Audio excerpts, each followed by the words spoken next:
Voilà, bienvenue au Midi de l'IRIB consacré aux arbres à Bruxelles. C'est un Midi de l'IRIB un peu particulier, notamment parce que la conférence qui va suivre est en fait la substantifique moelle d'un ouvrage paru aux éditions Larcier qui porte le même titre, Les arbres à Bruxelles, analyse juridique et regard technique, ouvrage dont les auteurs m'ont fait l'honneur de demander de faire une préface. Et c'est un ouvrage, et la conférence qui va suivre tout autant, assez remarquable à divers titres. D'abord parce qu'il existe peu, voire pas du tout, d'ouvrages entièrement consacrés à la thématique des arbres à Bruxelles. Donc en soi déjà c'est un objet assez inédit. Deuxièmement, c'est remarquable parce que les auteurs sont deux, et nos orateurs de ce midi le sont tout autant, ce sont eux les auteurs, et un des deux, Ulrich Carnoy, est juriste, avocat, et l'autre est expert financier, forestier, Olivier Baudroy. Parfois un peu. Baudry. Et donc, on a un croisement des regards là tout à fait intéressant, surtout dans un livre édité dans une maison d'édition juridique, et donc ils vont nous faire partager chacun leur regard, leur point de vue sur cette même thématique. Et troisièmement, c'est tout à fait remarquable parce qu'on a à la fois un ouvrage théorique avec beaucoup de considérations un peu savantes et beaucoup de considérations aussi plus pratiques avec des schémas, des photos, des figures, des encadrés. Tout ça est aussi très maniable et d'une utilité directe. Et donc voilà, vous connaissez la formule des Midis de l'IRIB.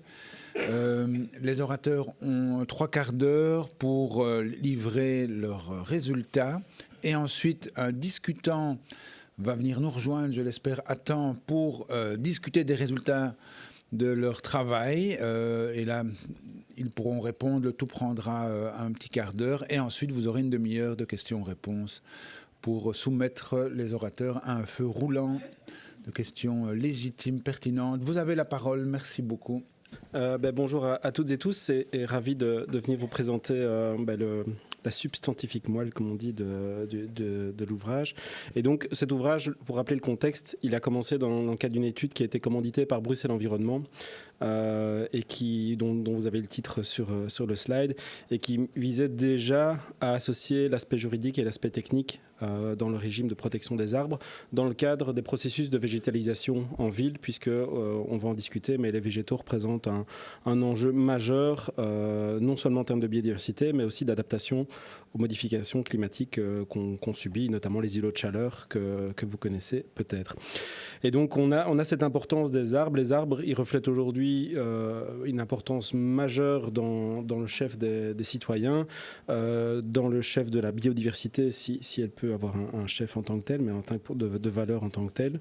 L'épuration de l'air, tous les services écosystémiques qui sont liés aux arbres, donc c'est les services socioculturels, les services de fourniture, de régulation. C'est des services qui aujourd'hui sont de plus en plus chiffrés dans l'environnement et qui sont reconnus en tant que tels. Les arbres, par rapport à ça, mais on sait tous, dans le cadre des conflits, mais ils peuvent être source de conflits, ça Ulrich Carnoy vous en parlera, mais ils peuvent être source aussi de bénéfices, et c'est par rapport à ça qu'il y a un régime de protection qui est de plus en plus développé. Par rapport à la reconnaissance, dans le marché de Bruxelles Environnement, il y avait tout un aspect sur comment mieux végétaliser, comment mieux valoriser, comment mieux gérer le patrimoine arboré en milieu urbain. Et c'est aussi une partie importante de notre travail qui n'a pas été reprise dans l'ouvrage, mais dont nous parlerons un petit peu ici, notamment quand on va évoquer les aspects de valeur d'agrément des arbres. Donc voilà, je vais laisser la parole à Ulrich maintenant pour parler de l'aspect légal, et moi je vous rejoins dans quelques minutes pour l'aspect de planter mieux ou pas. Voilà. Oui, c'est ça. Par rapport à ce slide-ci, donc les principaux troubles. Donc moi je ne suis pas avocat, mais par contre j'agis en tant qu'expert judiciaire lors de missions confiées par les différentes cours et tribunaux. Et voilà, je listais un petit peu les principaux troubles auxquels on était confrontés pour donner des avis. Et bon voilà, vous connaissez certainement les problèmes de retombées d'organes de végétaux. Donc voilà, on a un arbre dans son jardin, mais un arbre, ça vit. Les arbres feuillus, chaque année, les feuilles retombent, ce qui est très bien pour le sol. Mais quand ça retombe sur les cours des particuliers, quand ça retombe dans les corniches, quand ça encombre les toits, évidemment, ça peut causer des troubles pour le voisinage. Mais malheureusement, on ne sait rien y faire. Parfois, on a des branches qui tombent aussi, surtout si l'arbre est un peu dépérissant. Donc voilà, ça peut avoir un potentiel danger aussi par rapport à la proximité des arbres. On discutera de ce point-là. On a la question des surplombs. Les surplombs, ils ont toujours été existants et dès le code rural, dès le premier code rural, il y avait la question de l'extension des racines qui partaient de la forêt et qui allaient vers le champ et qui pouvaient empêcher le cultivateur de venir labourer son champ. Et donc les dispositions du code rural de dire on va planter à X mètres de la limite, mais elles avaient pour but de préserver et de faire cohabiter l'agriculteur et le forestier. Ça, c'était les premières dispositions. Aujourd'hui, c'est un peu différent dans le cadre d'un îlot urbain où on va venir planter un arbre à proximité pour bénéficier un petit peu de son ombre ou simplement pour la biodiversité qui l'entoure. Donc, c'est plus le même contexte. Mais enfin, ces dispositions existent toujours aujourd'hui et on en parlera. Donc, surplomb des branches, extension des racines. Il y a toute la question aussi, quand les branches vont surplomber des panneaux photovoltaïques qu'on a installés, l'installateur des panneaux photovoltaïques a promis tel rendement, mais à cause de l'arbre du voisin, je n'ai pas le rendement attendu, ce n'est pas tout à fait correct et il faut absolument couper ces branches-là. Oui, mais si vous coupez les branches, vous allez détériorer la qualité de l'arbre et la survie de l'arbre. Donc on voit que c'est des problèmes qui sont multiples et qui peuvent susciter beaucoup de débats. En termes d'ombrage, on l'a dit aussi, donc par rapport simplement aux maisons, les gens sont là de 16h à 18h chez eux, ils ont besoin de 16h à 18h de la lumière, et même s'il y a du soleil tout le reste de la journée, ça ne leur suffit pas, ils veulent plus de lumière. Et donc ça fait partie des sujets auxquels on est régulièrement confronté dans la vie et dans les missions d'expertise judiciaire. Voilà, maintenant c'est à toi. Merci. Est-ce qu'on m'entend bien? Oui. Voilà, bonjour à toutes et à tous. Donc, dans un premier temps, je vais essayer de rendre mon exposé le plus synthétique possible, parce qu'on a quand même écrit un peu plus de 200 pages, donc il faut être concis, on n'a pas beaucoup de temps. Donc, je me suis concentré en fait sur plusieurs sujets. Dans un premier temps, on va voir quels sont les mécanismes qui existent actuellement pour prévenir en fait un trouble qui pourrait être généré par un arbre, surtout les arbres à haute tige, malheureusement. Dans un deuxième temps, on va voir comment guérir un trouble qui s'est déjà passé. Et puis, dans un dernier temps, on va s'intéresser à certaines nouveautés en matière d'urbanisme à Bruxelles, évidemment, pour autant que ça concerne et que ça intéresse les arbres. Donc, on va commencer par la prévention des troubles. Donc, selon moi, il y a 3 mécanismes qui existent actuellement pour prévenir un trouble qui pourrait être causé par un arbre. Le premier, en fait, c'est un mécanisme légal. Donc, Olivier en a parlé, ce sont les distances légales de plantation qui sont d'abord apparues dans le Code rural. Et comme Olivier l'expliquait, en fait, c'était pour assurer la cohabitation des champs et des bois et forêts, et donc pour permettre en fait aux agriculteurs de travailler leurs terres de manière sereine, sans être dérangés en fait par la présence des arbres qui se situent en lisière des bois et forêts voisins. Donc c'est pour ça en fait qu'on a prévu à la base des distances de plantation dans le Code rural. Maintenant, depuis la réforme du droit des biens, donc qui est entrée en vigueur le 1er septembre 2021, on a des distances de plantation, non plus dans le Code rural, mais dans le Code civil. Okay, on va en parler en détail. Je vais commencer par le Code rural. L'article 35, donc qui concerne les distances de plantation, nous dit que, alors certes, il y a des distances qui sont prévues, de manière explicite dans le texte, mais dans un premier temps, il faut aller voir s'il n'y a pas des usages constants et reconnus qui doivent en fait s'appliquer. Okay ? Alors ces usages, ils peuvent s'étendre sur le périmètre d'une commune dans son ensemble ou viser un quartier. Okay ? Pour en prendre connaissance, le plus simple, c'est d'aller contacter les services communaux, éventuellement le greffe de la justice de paix compétente qui pourra vous renseigner à cet égard. Donc le premier réflexe, c'est est-ce qu'il y a des usages? Sinon, de manière en fait subsidiaire, il faut appliquer les distances de plantation qui sont prévues et qui sont de 2 mètres depuis le centre du tronc jusqu'à la limite séparative pour les arbres de haute tige et 50 cm pour les arbres qui ne sont pas de haute tige. Mais la question est, qu'est-ce qu'un arbre de haute tige? en examinant la jurisprudence, on se rend compte quand même que les critères pour apprécier si on est en présence d'un arbre à haute tige ou non varient extrêmement, en fait, d'un canton à l'autre, donc d'un juge de paix à l'autre. Certains accordent de l'importance à la manière dont l'arbre a été planté, à la manière dont l'arbre se développe à son stade mature, donc de manière préventive à son stade mature, aux dommages que l'arbre, que l'espèce en question est susceptible d'occasionner. Bref, il y a pas mal de critères et ces critères, ils varient extrêmement dans la pratique et ça se fait vraiment ressentir dans les jugements qui sont prononcés. Donc on avait un critère un peu subjectif, j'ai envie de dire, qui est celui du type d'arbre de haute tige. Il y avait un tempérament quand même pour les arbres fruitiers plantés en espalier derrière le mur privatif, uniquement le mur privatif. Ces arbres-là ne doivent pas obéir aux distances de plantation qui sont prévues à l'article 35. Autre chose qui est important de préciser, c'est que, même si ce n'est pas précisé dans le texte, c'est que ces distances de plantation, elles sont supplétives. Donc elles vont s'appliquer, mais des voisins peuvent très bien décider de commun accord d'y déroger, en prévoyant et en concluant une petite convention, en fait, qui, de préférence, doit être enregistrée au bureau de sécurité juridique compétent pour la rendre opposable au tiers. Et d'ailleurs, c'est devenu une obligation depuis la réforme du droit des biens. Dans le Code civil, ce qui est intéressant de constater, c'est qu'il n'est plus du tout fait référence à des usages. En fait, la volonté, vraiment, c'est d'uniformiser les distances de plantation. On a encore ces distances, 2 mètres et 50 cm, mais le critère a changé.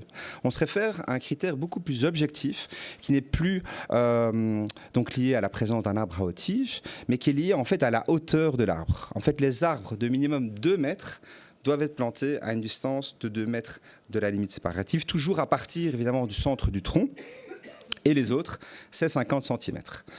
Donc, ce qui est évidemment gage de sécurité juridique, je pense que ces critères est quand même beaucoup plus approprié.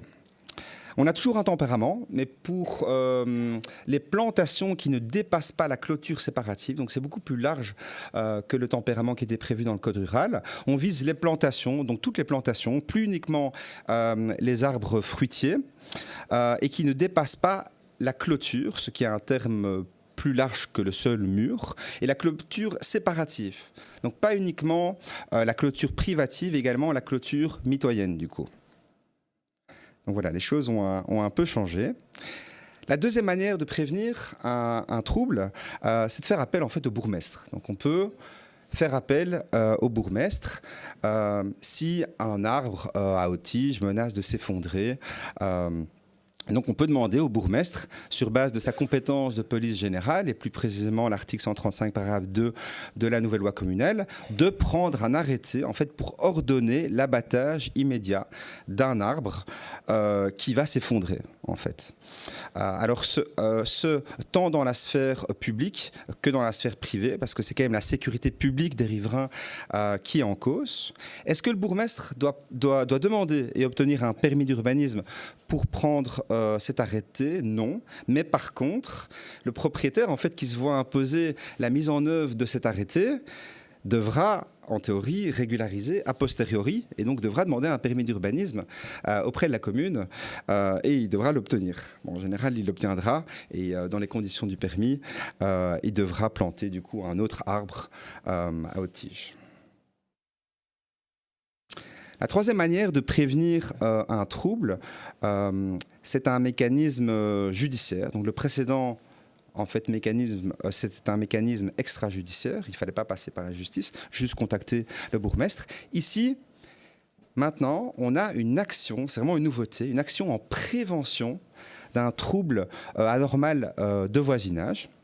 Donc, en fait, le texte nous dit qu'en cas de risque grave, donc il faut que le risque soit vraiment grave et manifeste dans plusieurs domaines, dont la sécurité, et que ça peut impliquer en fait, éventuellement la survenance d'un trouble excessif de voisinage, mais en fait, on peut saisir le juge et lui demander de prendre des mesures adéquates pour empêcher la survenance de ce risque. On peut aller voir le juge de paix, on peut introduire son action auprès du juge de paix, mais on peut également introduire son action en référé. Bon, évidemment, il faut que les conditions du référé soient rencontrées, notamment la condition d'urgence. Au niveau des mesures qui peuvent être prises, j'ai envie de dire que bon, c'est une nouveauté, hein, donc il n'y a pas encore beaucoup d'applications, mais je dirais des travaux d'élagage et éventuellement, mais c'est quand même beaucoup plus rare, si vraiment ça se justifie, des travaux d'abattage. Mais ce n'est pas du tout recommandé. Donc on a vu comment prévenir un trouble. Maintenant, on va voir comment guérir les troubles. Alors je retombe sur mes distances de plantation. Je vais détailler donc d'abord le régime du Code rural et puis le régime du Code civil. Si les distances de plantation qui sont imposées par le Code rural ne sont pas respectées, il y a une action en arrachage qui est prévue. Dans la pratique, de manière subsidiaire, ce qu'on fait souvent, c'est qu'on demande à titre subsidiaire en fait, l'élagage de l'arbre. Cette action, elle est quand même tempérée aussi dans la pratique par l'abus de droit. Donc si le juge considère que l'exercice de l'action est abusif, il va en général déclarer l'action non fondée. Bon, il peut quand même prescrire une mesure modérée, par exemple des travaux d'élagage, et une taille douce va suffire dans la plupart des cas. Dans le Code civil, on a toujours une action en arrachage, mais de manière explicite, on voit la mention également d'une action en élagage. Et la grande nouveauté, c'est que l'abus de droit apparaît de manière expresse et explicite dans le texte. Et j'irai même encore plus loin, et c'est je pense, un des points les plus majeurs de la réforme et même de notre exposé, je pense ici, qu'il faut absolument retenir, c'est que pour apprécier en fait s'il y a abus de droit, il est marqué dans le texte que le juge doit prendre en considération l'intérêt général et donc l'intérêt de la collectivité. Et donc, il doit prendre en considération, il doit prendre en compte en fait, les préoccupations environnementales et donc les services écosystémiques qui sont rendus par les arbres. C'est vraiment une grande nouveauté. Et d'ailleurs, il y a même une jurisprudence qui est déjà sortie à ce sujet. J'ai pu lire ça récemment. Donc c'est vraiment c'est une véritable révolution. Alors le voisin qui se fait assigner, il pourra invoquer plusieurs moyens de défense, plusieurs exceptions. Le premier, un accord entre les voisins. Donc ça, j'en ai déjà parlé, c'était déjà le cas sous le Code rural. Le deuxième moyen, le fait que l'arbre est au même endroit depuis plus de 30 ans. Et du coup, il y a une prescription extinctive de l'action réelle en arrachage ou en élagage maintenant. Et le troisième moyen qui peut soulever, la troisième exception, et ça c'est vraiment une nouveauté, et c'est une exception qui est arrivée lors de la première modification, il me semble, du livre 3, les biens, dans le Code civil, c'est si la plantation fait partie des voies et des eaux publiques et de leurs annexes, ce qui est quand même plus restreint, je dirais, que le seul domaine public. Et par annexe, ce qu'il faut entendre, c'est par exemple les talus, les accotements d'une voirie, ce genre de choses.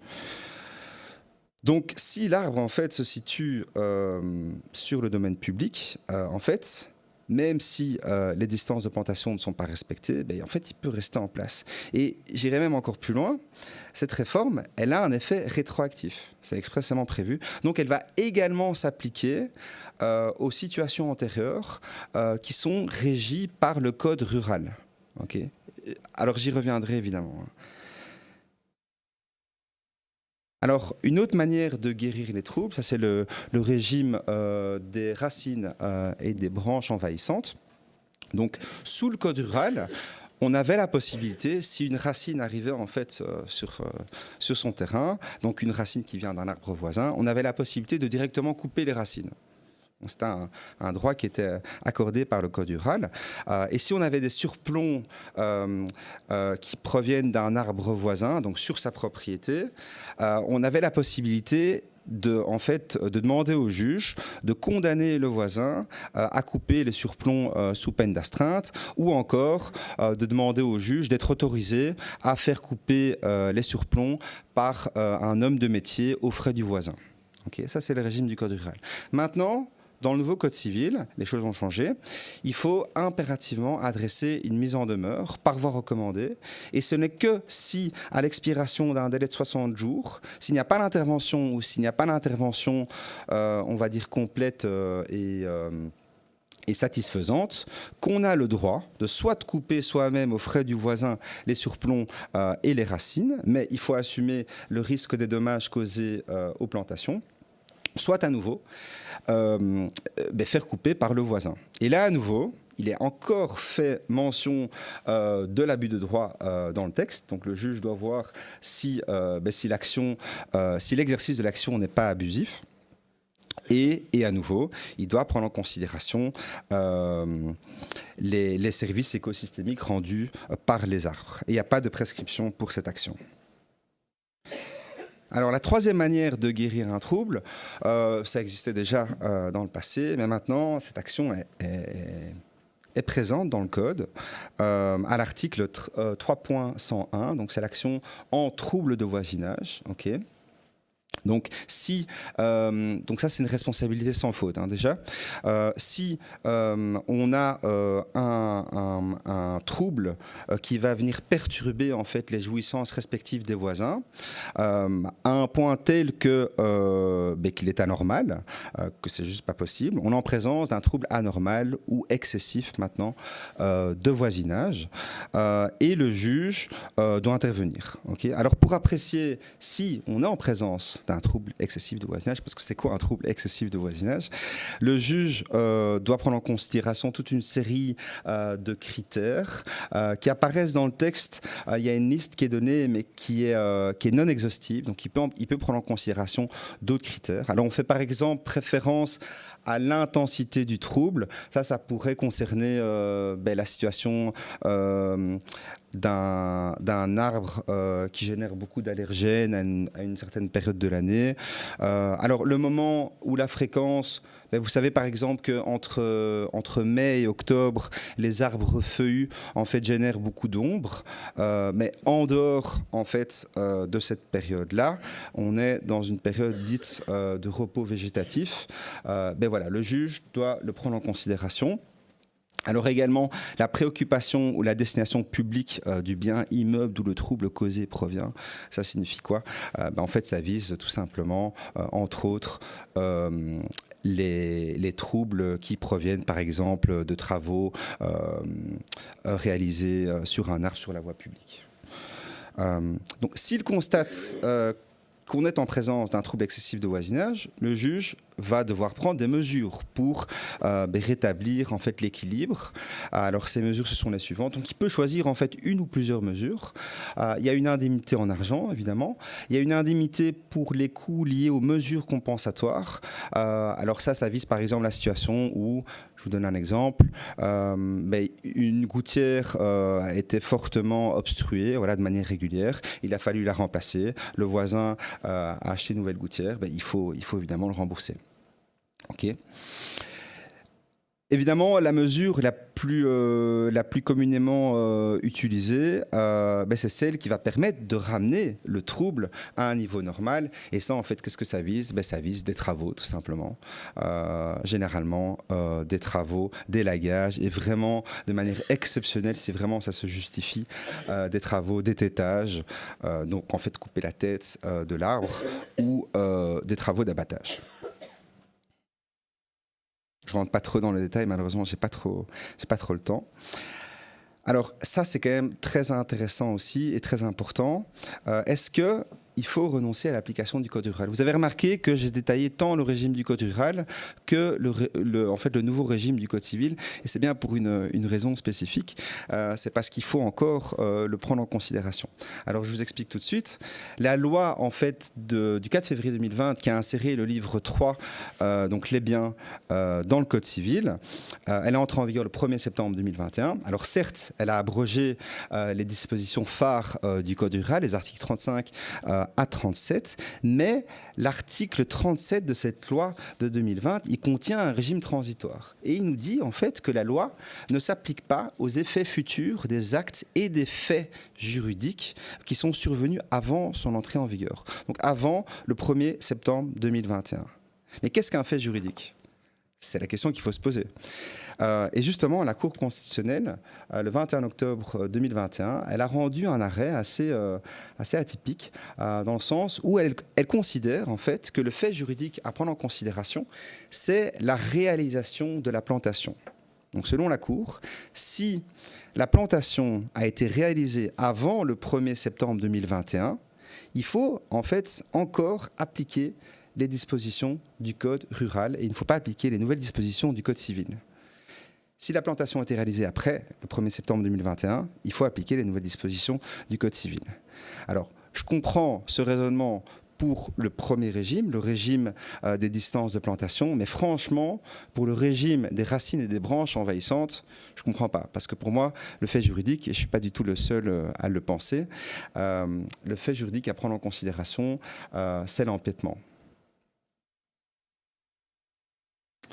Donc évidemment, il faut impérativement prendre en considération cette jurisprudence dans le cadre des jugements qui sont rendus. Je ne sais pas très bien si ça se fait déjà, mais c'est important. On va quand même un peu parler d'urbanisme.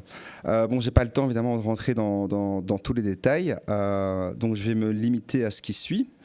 Le 17 mars 2022, il y a un nouvel arrêté sur les permis d'urbanisme à durée limitée qui est entré en vigueur le 30 avril 2022.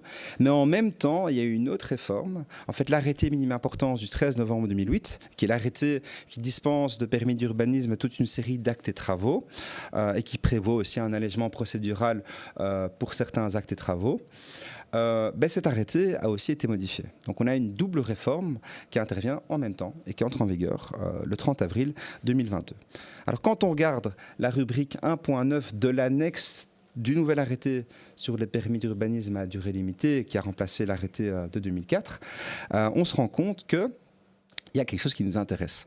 Le fait de pratiquer toute intervention qui est susceptible de mettre en danger la survie d'un arbre à haute tige doit faire l'objet d'un permis d'urbanisme à durée limitée. Alors pour rappel, un arbre à haute tige en matière d'urbanisme, on a une définition. C'est un arbre qui fait au moins 4 mètres de haut et qui a 1,5 mètre du sol à une circonférence de 40 cm. Donc c'est la définition qui est donnée dans l'arrêté minime importance. Et donc dès qu'on va mettre en danger, en fait, un arbre à haute tige, il faut demander un permis d'urbanisme à durée limitée. Et il y a une liste très très courte, mais qui est non exhaustive, qui est donnée. On vise les tailles radicales et on vise aussi la modification du sol qui intervient dans un périmètre de l'arbre qui correspond à 4 fois le diamètre de son tronc à 150 cm de haut. Donc pour ces interventions-là, il faut demander un permis d'urbanisme à durée limitée. C'est maximum 1 an selon le gouvernement, mais l'autorité délivrante peut très bien prévoir une durée moindre. Donc on a vu qu'il fallait un permis d'urbanisme à durée limitée pour les tailles radicales notamment. On va s'intéresser aux tailles radicales. C'est quoi une taille radicale ? Mais on a à nouveau une liste non exhaustive qui est prévue dans l'arrêté minime importance. On nous dit qu'on est en présence d'une taille radicale lorsqu'on étête un arbre, donc en fait couper la tête de l'arbre. Il y a la technique du ravalement ou du porte-manteau, je pense que c'est comme ça qu'on dit. La technique du rapprochement, le fait de réduire la couronne, le fait de couper les branches maîtresses, les branches charpentières. Dans la pratique, jusqu'à cette réforme, c'était jusqu'à 5 à 8 cm de diamètre, la taille d'entretien. Mais maintenant, ça a changé, je vais en parler juste après.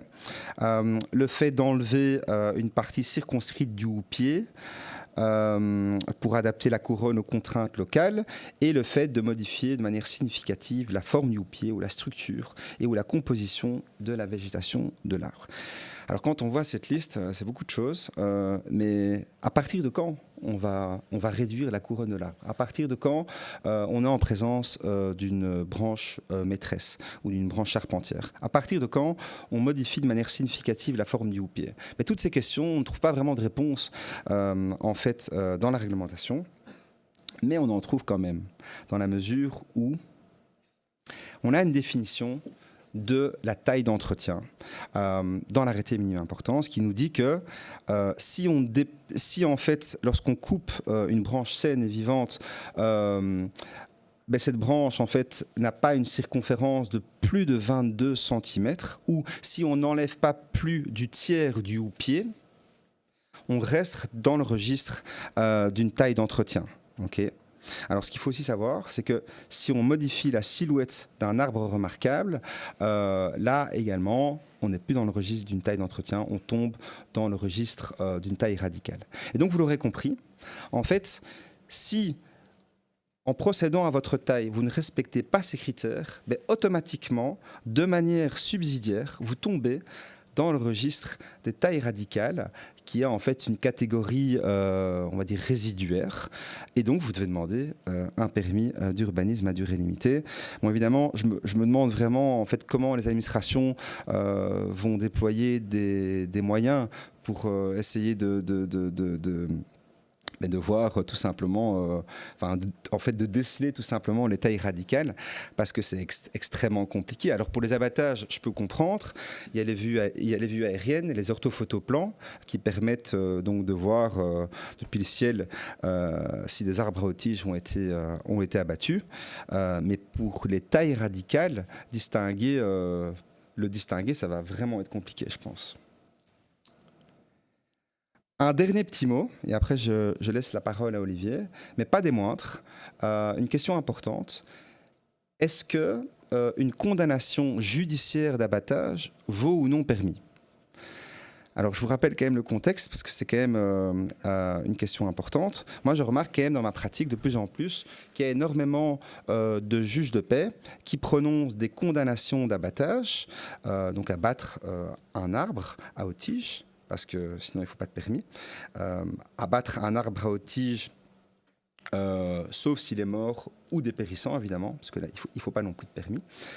Donc il y a énormément de juges qui prononcent des condamnations judiciaires d'abattage dans des délais extrêmement réduits, souvent 2-3 mois, sous peine d'astreinte par jour de retard, sans prendre en considération en fait, le fait qu'il faut demander un permis pour abattre un arbre. Donc c'est extrêmement problématique parce que, imaginons, je me fais assigner, je me fais condamner. Le délai de 3 mois, par exemple, qui apparaît dans le dispositif est dépassé, étant donné que certes, j'ai introduit ma demande de permis, mais la procédure, elle prend du temps. Il y a aussi un risque à ce que le permis me soit refusé, ou alors à ce que le permis soit lourdement conditionné. Donc, en fait, ça, ce sont vraiment des choses, des aspects qui ne sont pas du tout pris en considération par les juges. Enfin, en tout cas, j'ai l'impression. Alors, pas par tous les juges, évidemment, mais par pas mal de juges. C'est le fait que, voilà, il faut demander un permis d'urbanisme, il faut l'obtenir, et ça prend du temps. OK ? Alors, le Conseil d'État, qui est la haute juridiction administrative du pays, a quand même rendu un arrêt intéressant le 24 septembre 2021. Le Conseil d'État, lui, considère que dès lors qu'il y a une condamnation judiciaire d'abattage, en fait, l'autorité délivrante qui est saisie de la demande de permis, elle ne peut pas refuser le permis, elle ne peut que le conditionner et plus précisément, en fait, revoir les conditions d'exécution du permis. Et dans cette espèce, c'était quoi ? C'était la nécessité de tenir compte de la période de nidification des oiseaux. Vous savez qu'on ne peut pas abattre ou élaguer avec des engins motorisés du 1er avril au 15 août. Et si on est dans le périmètre d'une réserve naturelle, du 1er mars au 15 août. Le Conseil d'État avait considéré que l'autorité, au maximum, elle ne peut que revoir du coup, les modalités d'exécution du permis. Alors pour moi, cette jurisprudence, elle est vraiment critiquable parce qu'elle est tout à fait, en fait, contraire au principe de la séparation des pouvoirs. Le pouvoir exécutif, donc l'autorité délivrante, doit être à même d'exercer sa compétence décisionnelle, ici en matière de délivrance de permis d'urbanisme, de manière tout à fait autonome et indépendante du pouvoir judiciaire.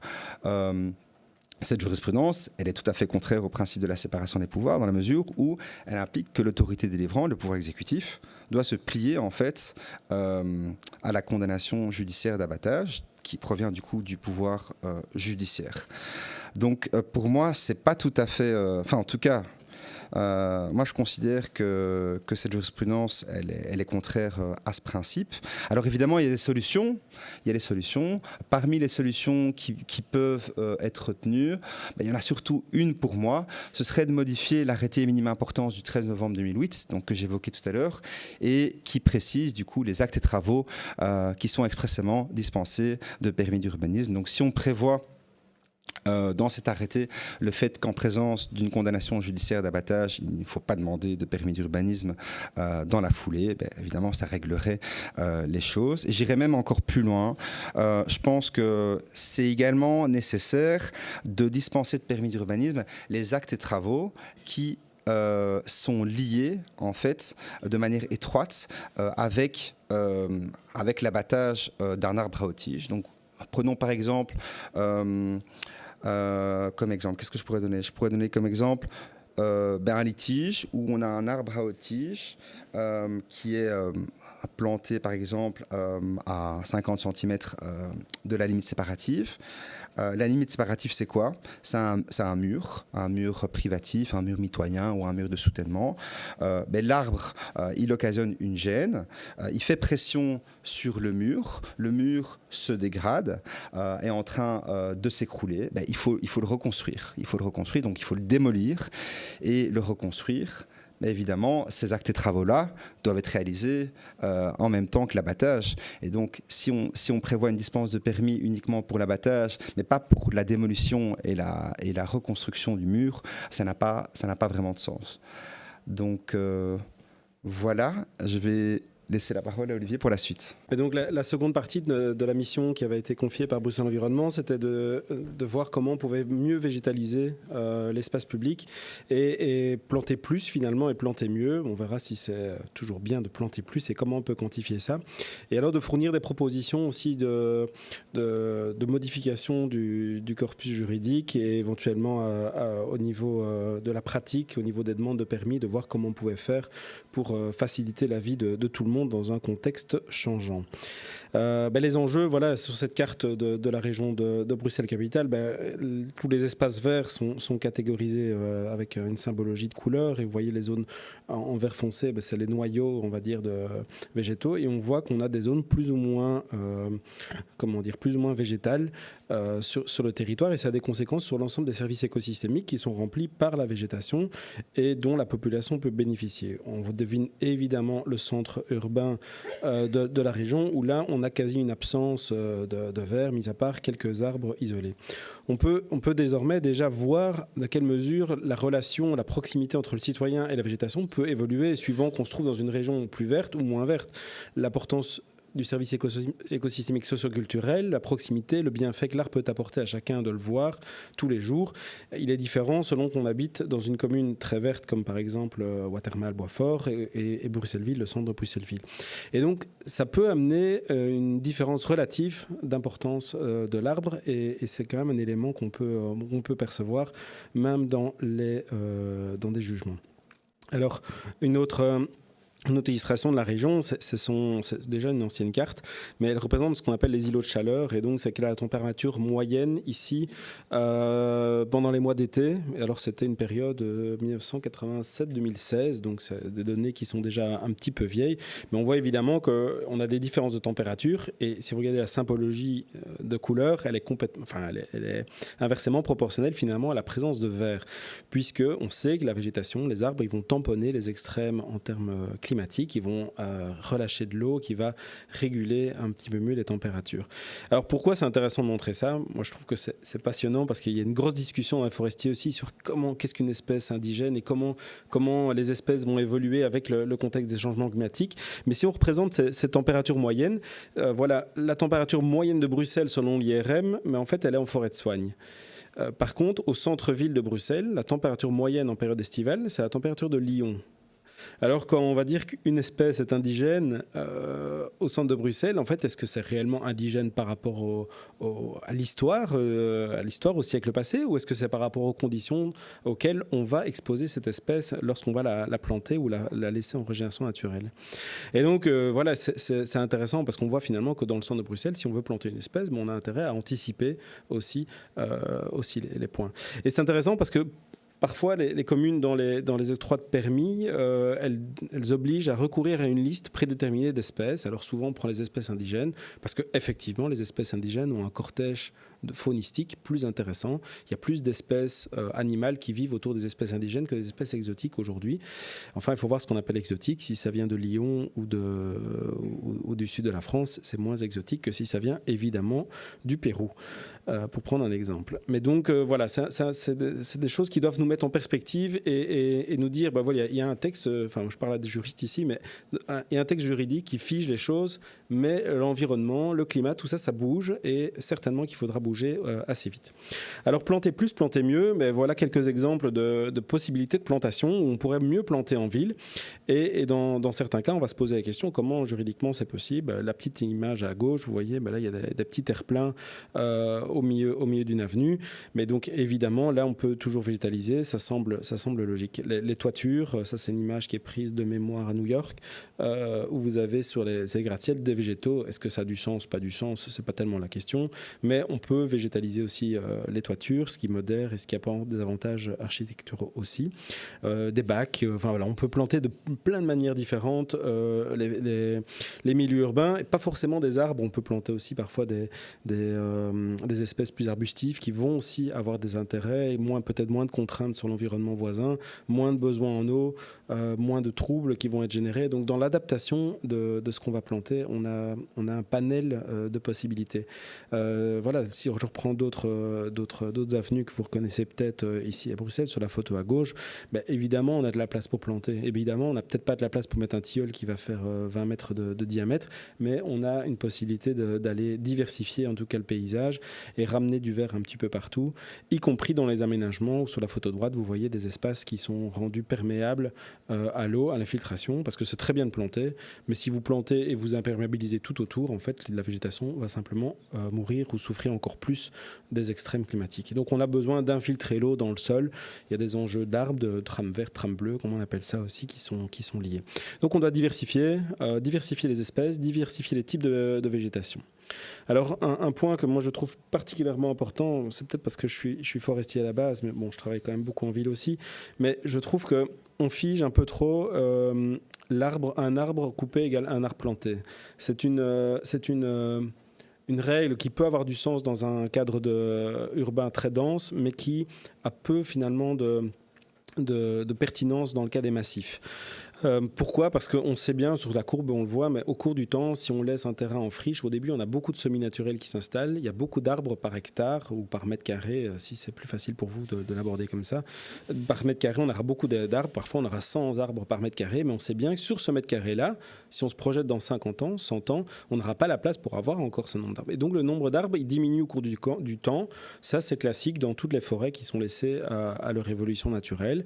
Plus la dimension augmente, moins on a d'arbres. Voilà. Et donc, parfois, on voit sur les parcs publics, on sait qu'il y a 256 arbres qui doivent être abattus et la commune, 256 arbres vont être plantés. Mais ça n'a pas forcément de sens si on fait un régime d'éclaircie, si on donne de l'espace aux arbres pour mieux se développer aussi et pour simplement imiter la nature, mais hâter son œuvre, comme on dit, on n'a pas forcément besoin de planter tout le temps, partout. Donc ça, c'est quelque chose auquel il faut essayer un peu de s'écarter.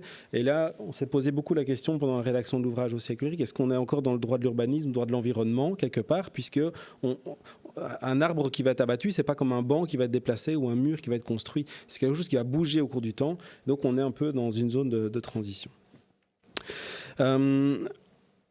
Dans une des propositions, on a pu relever aussi que Urban avait fait une procédure de simplification administrative qui était remarquable au niveau de l'introduction des demandes de permis d'abattage, puisque les demandes d'abattage pour certains arbres sont réalisées en ligne ce qui accélère vraiment la capacité à la simplification administrative, en tout cas pour l'introduction des demandes de permis.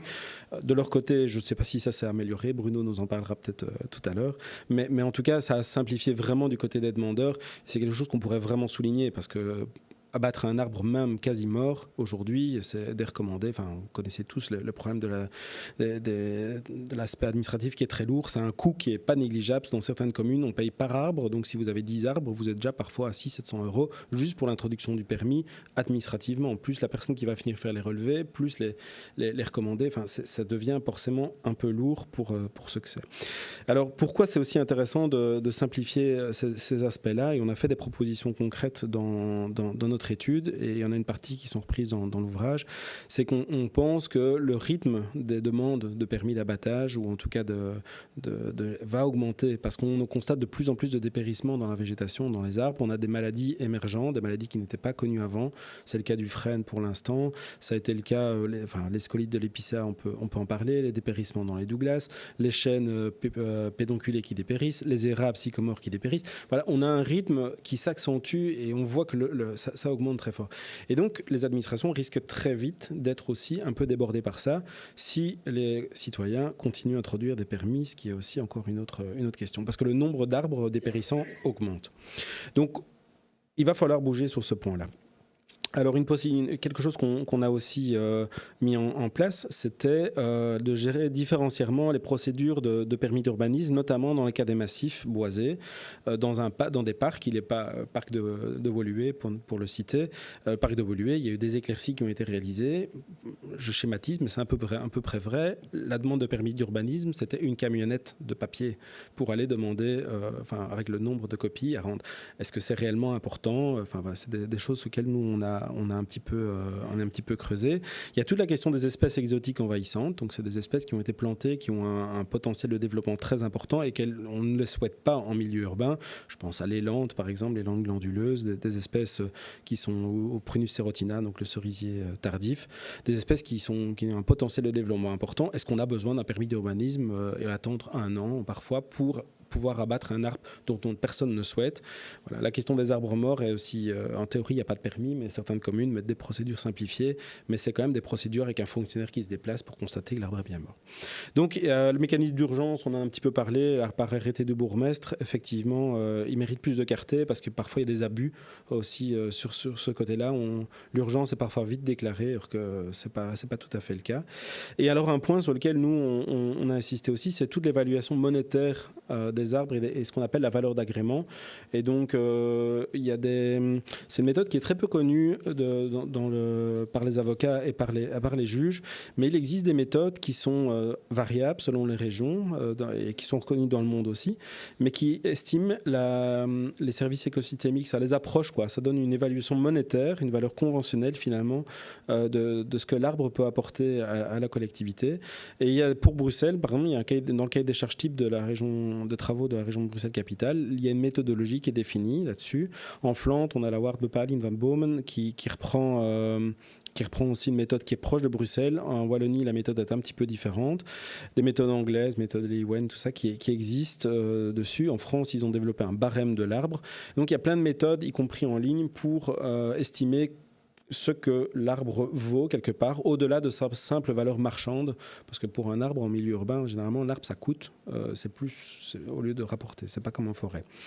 Et toutes ces valeurs-là, elles peuvent servir de base d'indemnisation en cas de détérioration et destruction. C'est intéressant pour les communes parce qu'elles permettent d'estimer la valeur de leur patrimoine arboré, mais dans le cas d'un litige, elle peut servir aussi d'indemnisation. Voilà, j'ai perdu un arbre qui était une valeur importante écologiquement, paysagèrement, historiquement, mais comment est-ce qu'on va réparer ça sur base d'une valeur?